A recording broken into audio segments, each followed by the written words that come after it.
Hello, Kansas and Western fans. It's poll result day, so we're going to dive right in and look at the results.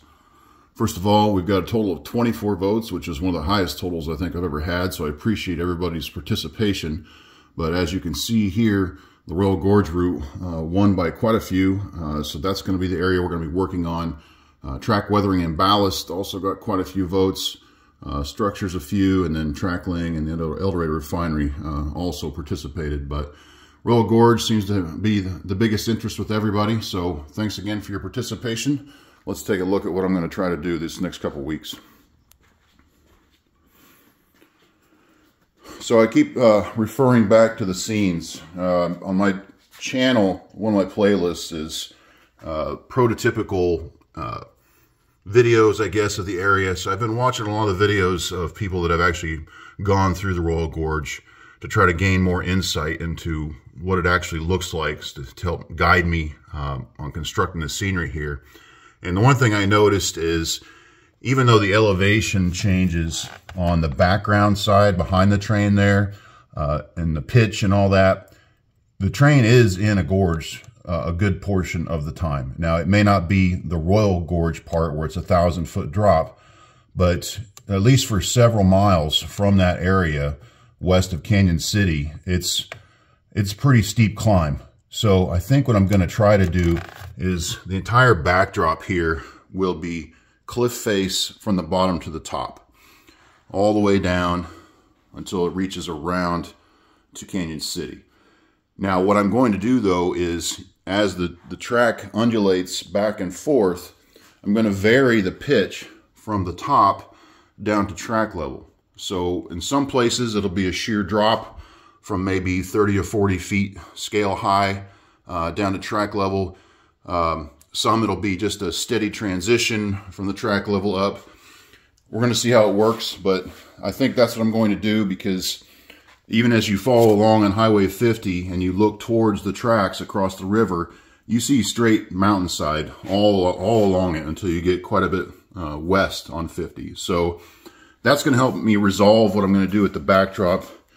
I was trying to decide if I would have distant mountains in the background or any blue sky or any commercial backdrop, and I just don't think that's going to be appropriate for this scene anyway. So that's going to help guide me. I've got some 1/2-inch foam here.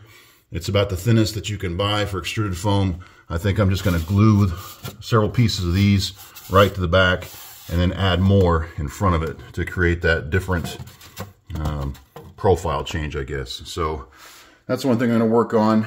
I bought this hot wire cutting tool kit at Hobby Lobby for pretty cheap, so I'm going to give that a try, see how that works for forming this. I'm going to see about getting this portal installed, and then I'll know where I can get foam added around that to make the cliff face or the rock face for the tunnel entry. Before I do that, though, I've got to get this track ballasted on the back side of it, because it'll be really hard to do once all the foam's in place, so we'll work on some of that. I think I might go ahead and drill the holes for the signals to make sure I can get that done without too much in place. I won't put the signals in until the scenery's done, because there's a good chance I'll break those signals working on scenery. Otherwise, I've got this bridge mostly complete, so I've got it sitting here in place, and I learned a valuable lesson that I want to pass on. Don't lay the track right up to the bridges without having the bridges built.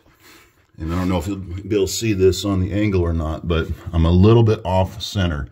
It's not too bad, and I think I'll be able to fix it by just prying up the track on the siding side on this one, because this is the one that's the most off.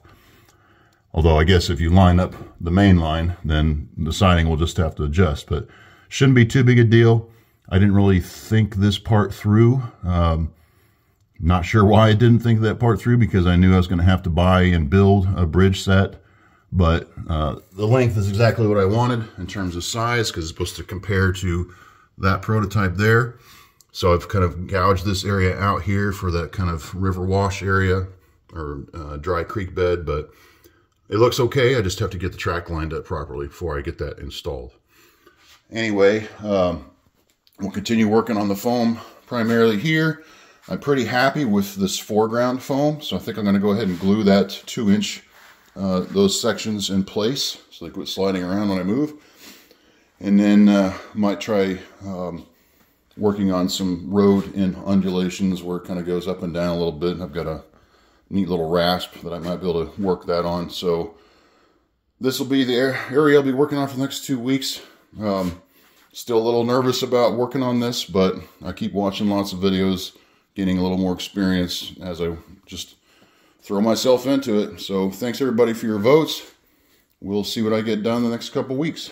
Thanks for watching.